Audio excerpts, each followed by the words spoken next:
In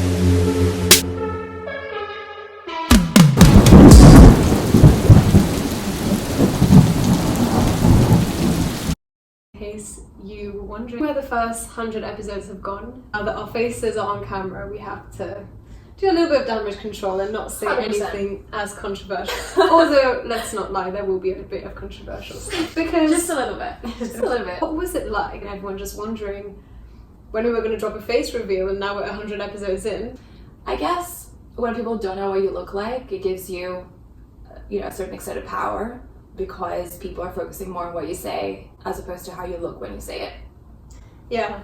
Yeah, I mean, it adds like a nice element of mystery.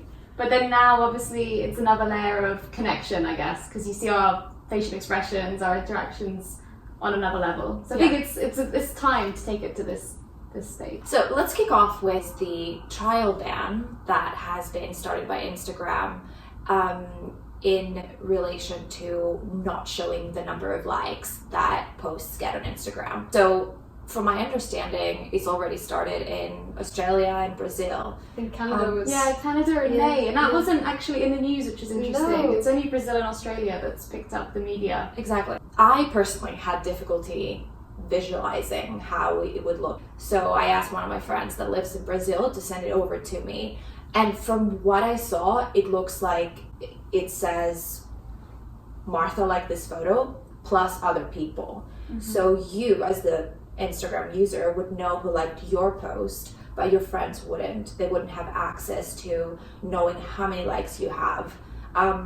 Pretty liberating. I think it's interesting. There's so many different topics of debate that can come up about what may seem like quite a basic change to an app, but also it's an app that's kind of been built on likes. Yeah. So 100%. Taking that away really changes the dynamic. Actually, If you guys remember back when Facebook first started, the way it was set up was completely different to the way it is now. When Facebook decided, I think it was in 2011, that they were going to introduce timeline, Around then, yeah. things just changed. Facebook said, okay, now we're going to have timeline and you guys just have to deal with it. And now when you think of Facebook, of course, like there's some element of nostalgia as to like the Facebook wall days, but we don't really miss it. I don't really use Facebook. We were talking about this yesterday. I had deactivated it for a while. Now I'm back on it because it's great when it comes to birthdays and birthdays and stuff like that. But I can safely say that Instagram has become my go-to social media platform. yeah, I would agree. Yeah. The only thing it's missing is like the birthday setting and maybe events. If they combine that, then really there'd be no use for Facebook. Yeah. Obviously, they're all owned by the same parent company, so maybe they want to still diversify their users, so they don't want everybody to move to one app. But I agree. Like, I definitely check Instagram first thing when I wake up. I don't check my emails. I check my WhatsApp. It's usually Instagram. What do you think are the motivating factors behind the ban on likes? Because we said that it seems like a small change or a small tweak in an already very established app. What do you think this is going to help with? So in the press release, Instagram said they did it so that people would focus more on the content, so on the videos and on the pictures. And it did touch upon it taking off pressure on those who are posting, but they didn't really elaborate on that. But if you read articles around it, it really sort of, people are looking into the mental health aspect of social media. So I think the idea is it's meant to release sort of the pressure people feel of posting online. But that's quite personal in itself. Like, I feel everybody has a different relationship with social media. What do you think, Martha? Yeah, so I read about a research in relation to Instagram being voted the #1 most damaging in relation to mental health. And I was having a conversation with someone yesterday about it. And they said, well, I understand that. They said to me, because when I go onto someone's page, all I see is the good positive stuff. And I think that therefore it demonstrates a distorted view of the app. And I argued that the fact that it's only the positive stuff is not really distorted, it's just partial. It's almost like studying a certain topic and reading an article based on a subtopic of that. This doesn't make that subtopic, the information on that subtopic, distorted, it just makes it partial. And I, for instance, when I follow someone, I wouldn't expect to see the bad stuff. I would expect for them to share the good, positive stuff. There's also an element of people changing themselves on social media. So you see like the kind of posts that get lots of likes are going to be your Miami 2018 bikini. There's plenty of girls who kind of feel like they need to post pictures of themselves like that because that's what you want to see on Instagram, right? Like that's kind of what brings you likes. And that's interesting to think about because right now, you know, if the ban on likes gets implemented in the UK and the US and, you know, those big countries that use Instagram the most, influencer culture may be lost because, you know, there's people that make money out of the number of likes they have under a post. Yeah. So if that goes away, you know, some people's livelihood will be threatened. Oh, I mean, maybe I suppose if you're posting and you know the likes, you can still prove it to the brand, but it does change the sort of landscape. It definitely changes the landscape. Instagram is launching a creator platform, so for those people, you can share your analytics with company and you're still going to have all that information. And for creators, an additional level to explain what follower engagement is, which is really what matters. At the end of the day, Instagram is a business worth over $100 billion. They wouldn't really be making a move in this direction if they felt like users were going to disengage from the platform. And if anything, I feel like they're taking it to a more business and advertising platform, which is what it has become now. So likes don't really matter as much. It's more like moving to a single metric, which is like a number of followers. What your market is. It's not so much about people connecting with each other, which is what they said. I think that there are parts of Instagram that you can use to share with people. You know, a number of people see Instagram as an album where you share your stories, you share your achievements, you share your personal moments, especially for people like us that have an international background. You know, we've lived in different cities, we have friends all over the world.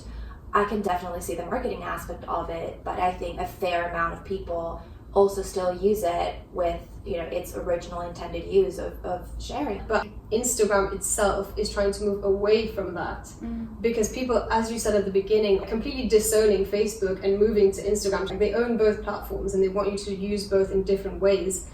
And that's why you see Instagram is moving more away from likes, but Facebook is introducing things like awards and achievements.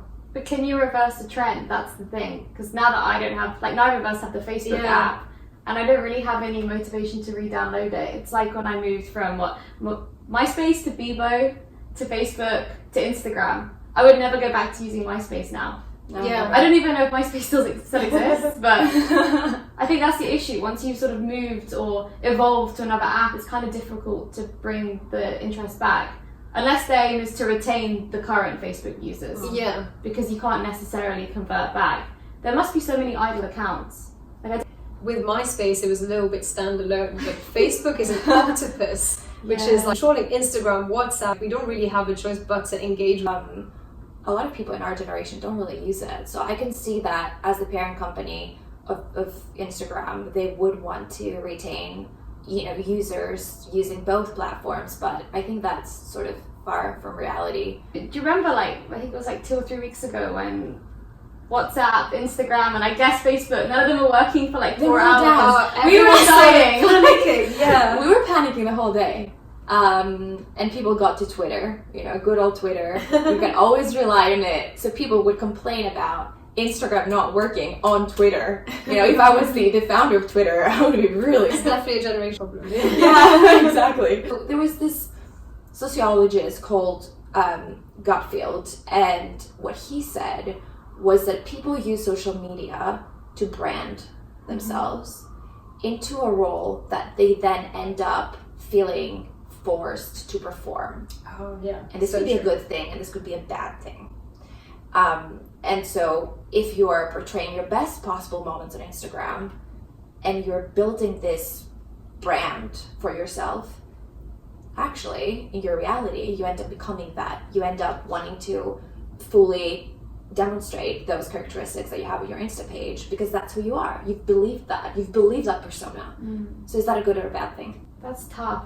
I mean, if you were purveying someone who's super positive and confident, in theory, if you become that, that's great. But I guess it's the expectation and it's the gap in between of I need to appear that way where the issue may lie, which is kind of a bit like what we were talking about before. Yeah. So I don't know. What do you think? Could be good and bad. If the part that you're showing is one that you want to develop, you know, be, you know, great work ethic or, you know, charity work or whatever it may be, you somehow feel accountable to your audience. You feel accountable to fully encompass those qualities in your everyday life. So it ends up being a motivating factor. But those are good qualities. But then Those you are good have, qualities. you have some pages, where people maybe post showing that they have more wealth than they have, or they live a more luxurious lifestyle than they have. Yeah, now that's difficult. Like you see that, like someone posts something that looks like they're in a private jet, let's say, maybe they're not. But then how do they live up to that in real life? Because you can't just access that. Like they work hard until they get that jet. I agree with what you're saying, that like moving towards a positive direction, but you lose so much authenticity in doing that. How much can you really enjoy pretending? What you enjoy is the fact that this number of people are going to like your photo thinking that you're in a private jet. So how much fulfillment can these things bring to you, even if it's in a positive direction? I get that, but oftentimes it's not about the actual number of likes. It could be about the persona you're building. So it doesn't matter if you get 100 likes or 50 or 150. It's the fact that it's consistent with that persona, that image that you're trying to build. I really do not care about likes. I would care if I had 9 or 10 or 12, because that would be embarrassing. But I don't care if I have 100 or 110 or 120 or 80. It doesn't matter to me. I'll be honest, I've removed pictures before when I've had like 20 likes. There we go. But usually those pictures, the reason I have so little likes is because I probably posted it at a stupid time, like 4 a.m. and no one wants to see a picture you post at 4 a.m. anyway. So it's better to just remove it. You shouldn't have to care about the number of likes you're getting. You'll still get the same number of likes as before, and you'll be able to see how many likes you're getting. But does it really matter to people that everyone else can see how many likes you have? Shouldn't it be enough for yourself? I thought about this Yeah. when I was thinking about how it's going to look without the number of likes. I'm not going to lie. There's a number of assumptions that we make. I know that you make, I know you make, I know that I make. When I see who has liked whose pictures. Or who hasn't. And who hasn't. It's almost become a form of social etiquette. Yeah. It sends this extra message, and you can almost guess the status of interpersonal relationships between people, be it platonic, be it romantic, be it anything like that. You can understand quite a lot about who's liked your photo. And losing that extent of information is different. It's good. I don't like people stalking what I'm doing. There's too much information out there. I want to connect this to breaks, because you said it gets too much sometimes, and I feel that too. And I know that we've all gotten breaks from Instagram for an extended period of time. I think Jess has gone for a week. Yeah, I've gone for a that's month. Mona a little longer. Why are we taking breaks? Because I think that the answers are going to differ. So why have you deactivated your Instagram in the past when you have?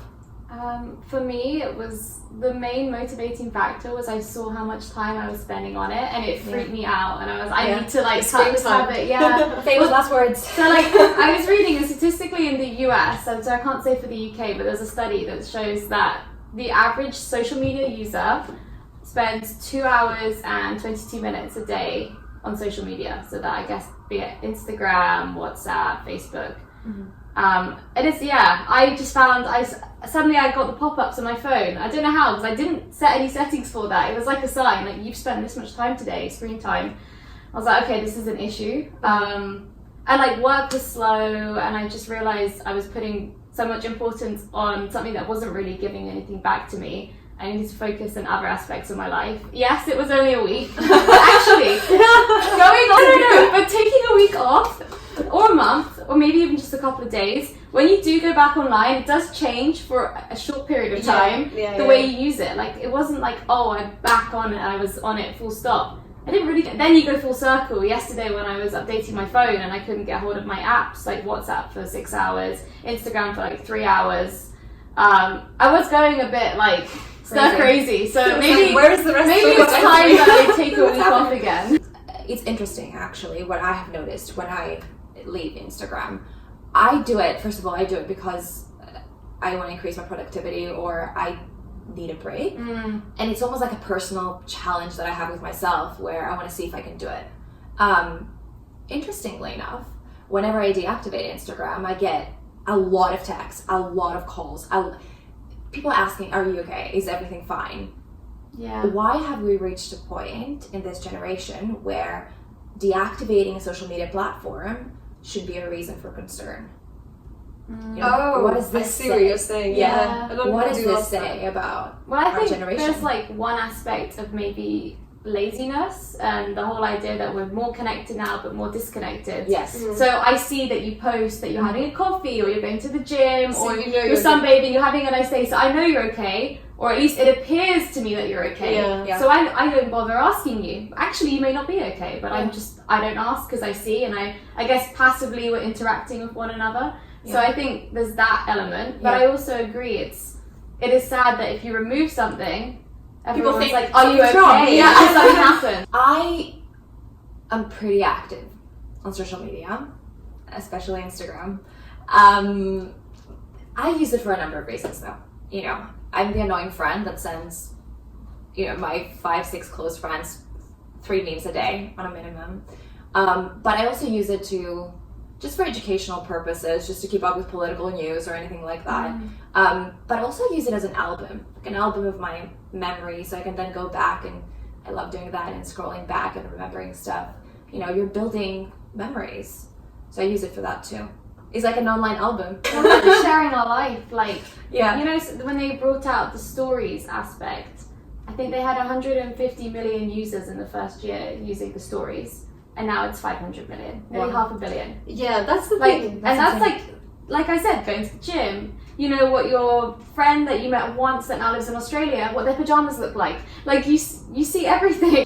And that's one thing which Instagram is actually is introducing story likes. People can react to your story if they want to, but then it's like a message and it's actually creating a conversation. You're the only person who can see it, and you can see who you're engaging with.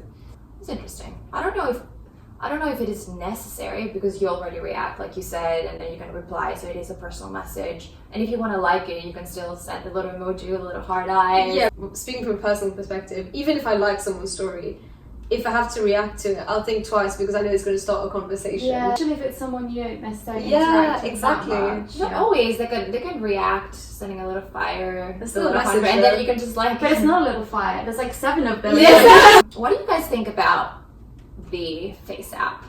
Yeah, There's been some controversial information. I didn't use it, but some of my friends did it for me, and I was terrified.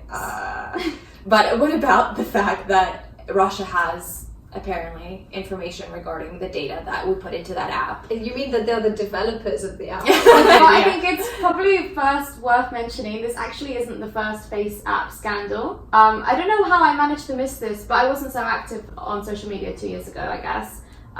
In 2017, there was a scandal with Face app when it was the same developers, everything, because they had a hot mode that everyone was using to make themselves look more attractive, and that also became viral. But it actually turns out that a lot of the time it was lightening the skin of the people, making them hot, which obviously can bring in so many racial issues. Of course. So already this is a company that's faced backlash for maybe not having the best integrity or not being that well organized. So it's interesting that they're back up again in the media for another issue. It's the same app. Yeah, same people. They're persistent.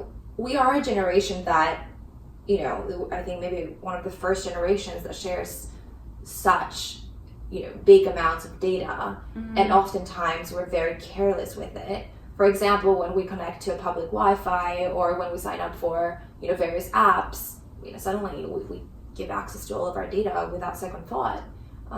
So I think the generations to come are going to be looking back at us like the lazy generation that didn't really... The stupid ones. The stupid ones. We'll be the stupid ones. When we click that allow button, photos and videos on your phone. Or your You location as well. Yeah, or your location. You should be like, okay, why does this app want this Yeah, why does it information need from- that? Yeah. I think it comes beyond that though. It's to do with our society now and how it's all about convenience and how we lack patience. I feel like in every aspect. No one cooks now. We all order like Uber Eats, Deliveroo.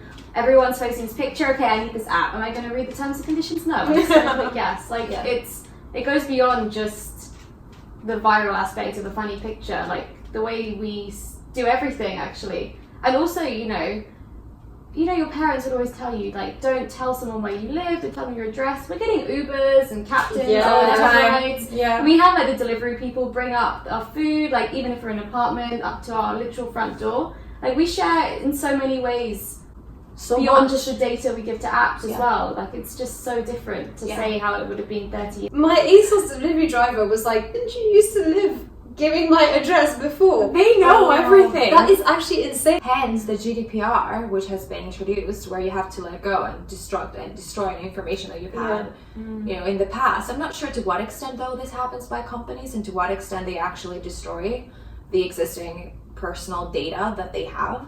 But it is definitely a very good step. People are terrified of the GDPR. Yeah. It's so dangerous. It's kind of scary. It's kind of scary. We do share our data effortlessly. Yeah. It's natural to us. Yeah. I mean, even I did that yesterday when I was trying to transfer my phones across. Yeah. Because the Wi-Fi is so bad in my flat. I was just going to any cafe nearby, connecting and trying to get the rest of the stuff from my cloud from one phone to the other, which is, they're all unsecure internet. Like, I don't know. Yeah. Who's catching our data? But at the same time, I don't care. But then I do care. When we talk about it now, I'm like, I'm such an idiot. Yeah. But, well, that's happened now, so. Millennials. Yeah. For you. We need to get better at this stuff because we're shaping all these things. We're getting our feet wet right now. So we'll figure it out. I think Instagram is actually being really smart. We think that they care about mental health, but really they're moving from being a social media platform to an advertising platform. Yeah, I think you're correct. Especially now, you have all these click-through links. You can buy everything someone's wearing. Like, there is so many other ways beyond the likes, much more sophisticated ways actually to use the app. So I guess it makes sense it's almost removing one of the levels of distraction. When you talked about the fact they have access to our data, we were talking about this yesterday. So there's, this couple that went out on YouTube and they were talking about cat food for a week straight. And then they were getting ads about cat food on Facebook and Instagram. Oh, yeah. So I think this is incredible. You can hear us. That's always apparently they can. Yeah. I think so. Yeah. I've had similar experiences. But I think it could be also your search history or, what you're putting in. When I'm looking for, holidays and stuff like that, then I will be getting cheap flights ads. Yeah. So it's like, go on holiday. Like, they know what it is that you're looking for. So definitely using that data. But let's be honest, has it not happened to you before that you have never searched for anything? It's literally just been something that you've talked about, yet somehow you open your phone and there's an advert for it there. Yeah, but exactly. I agree, it seems suspicious. There's also the aspect though that you wouldn't have noticed that before. You're just making the link between, we just spoke about that and that's there, and it could just be like a coincidence. But I've had similar things. I once, by accident as well, bought a backgammon board when I was at work, using my work email. My Amazon was connected to my work email, so nothing to do with my personal one, which is on my mobile. There's no connection beyond that, like work computer, work email, personal phone, personal email. And I was really upset because my bank balance was super low and I bought it by accident with the one click. So I was telling everyone I saw that week, like, I'm so angry, I bought this backgammon board and my bank account's empty, but didn't search it or anything. It was only when I was in person. I was talking to my friend Emma about it, and then we both were on Instagram because we were posting stories from our brunch we were having together, and both on our Instagrams, the first ad was for backgammon. That is incredible. That's weird. Like, it wasn't just mine, it was hers as well. Are you sure you want to give microphone access? How do you accidentally buy a backgammon? How much was it? How expensive was it? It wasn't that expensive, okay. But I had a very busy few months, so it made a substantial dent in my bank balance. I never returned it though. That's the thing. Do you still have it? Yeah. Okay, next episode we play backgammon. Next filming happens at your house. Going back to our closing comments on Instagram and how they're changing it, I agree, it's interesting. What I also want to know, and I guess we could look into this, why did they choose Canada, Australia and Brazil? The next countries, I know they listed France, they were going to test it on, Ireland. I can't remember, there was a third one as well, but not the UK and not the US. I mean, the US has the most users, so I suppose they'll leave that the US, last. Yeah. I wonder what drove them to choose those countries. I think the reason was that they wanted a big market like Australia, but not the biggest market. So they wanted to test it out and, I guess, look at the backlash and the various comments and feedback in a big enough market, but not the absolute biggest. So that's what I would think. Places like Canada, Australia, Ireland, they're all like English speaking, similar user patterns. Exactly. The US and the UK, but US and UK are their biggest platforms. Well, US definitely. Yeah, it is US, then UK, and beyond that, I can't remember the breakdown. But how do you think they're going to decide whether to keep it around? Is it going to be how much people use it still? Is it going to be the backlash? Is it going to be, how are they going to make that judgment? That's going to be a hard one. because any little tweak or big tweak like this one is going to have the the bad and the good sides to it. I don't think they're going to be as much user backlash as we think there's going to be. People are just going to accept the change. Social media exists only in devices that are created by us. So if these things are changing as we're changing, you accept it and move on. Have you watched the Black Mirror episode? The one with the likes, that it affects everything. No, so from getting correct. It's one of my favorites. From getting a mortgage to getting into a club to having a job. Yeah. And you say hi to someone and automatically you get a like, or your score goes up. Is that where we're heading? Well, there is like similar things that have been going on in China. Oh yes. Yeah. I mean, not to that extent, but there is like parallels. And then like on another side, like I know from when I used to work in retail, some of my old colleagues that are aspiring actors and actresses and models, it doesn't just come down to talent anymore. It's also how many followers do you have on Instagram, not how good is your acting or singing, like how much is your engagement. So in some ways, in other industries, it is very important. The modeling industry as well. In the past it used to be about how you walk the runway or how you look in those photo shoots, but right now the first thing they will ask is how many followers do you have, because then you can market our stuff on your platform through your followers. Yeah, I mean it depends if you're a high fashion model or an Instagram model. Those are two different but for example the likes of Kendall Jenner, who is considered the supermodel, the number of followers is a big key thing. You know how they all complain about how the algorithms is hiding their content, they don't get as much brand endorsements or as much engagement because of the Instagram algs. Is that going to be the same for likes? Are they going to complain about the likes? I don't know. I don't follow. They're already complaining about the likes. I guess I don't follow any Canadian or Australian influencers then, because I've not seen it. I kind of removed a lot of the influencers that I followed though. I've kept it more to mostly friends now. Next week we'll be filming from Saint-Tropez. Yes! Yeah, we'll be in the French Riviera, so different view.